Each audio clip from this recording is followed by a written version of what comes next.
Iran ও ইসরায়েলের মধ্যকার উত্তেজনার নতুন রাউন্ডের সংখ্যা তৈরি হয়েছে। এমন পরিস্থিতিতে ইরানের কুদস ফোর্সের কমান্ডার ইসমাইল কানি ইরাকের মিত্র সশস্ত্র গোষ্ঠীগুলোকে সম্ভাব্য ইসরায়েলি বিমান হামলার বিষয়ে সতর্ক করেছেন। যুক্তরাষ্ট্রভিত্তিক লং ওয়ার জার্নালের এক প্রতিবেদনে এই তথ্য জানানো হয়েছে।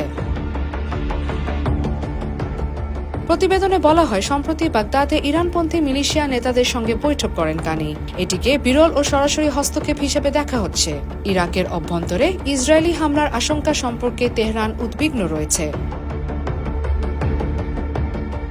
ইরানপন্থী গোষ্ঠীগুলোর মধ্যে রয়েছে আসায়েব আহল আল হক, হারাফাত হেজবুল্লাহ আল নুজাবা, কাতায়েব হেজবুল্লাহ ও কাতায়েব সৈয়দ আল শুহাদা।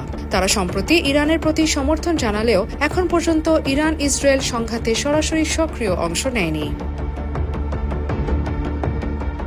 বিশ্লেষকদের মতে এই সংযমের কারণ তেহরানের ইরাকে রাজনৈতিক ও অর্থনৈতিক স্বার্থ সংরক্ষণ।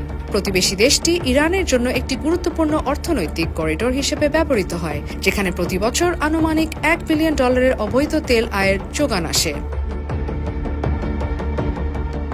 সম্প্রতি 12 দিনের যুদ্ধের সময় ইরাকের মাটিতে খুব কম হামলা হয়েছে। এর মধ্যে উল্লেখযোগ্য ছিল আন আল আহাদ ঘাঁটি এবং এরবিলের মার্কিন কনসুলেটের ওপর ড্রোন ও ক্ষেপণাস্ত্র হামলা। তবে এসব হামলার দায়িত্ব কেউ স্বীকার করেননি।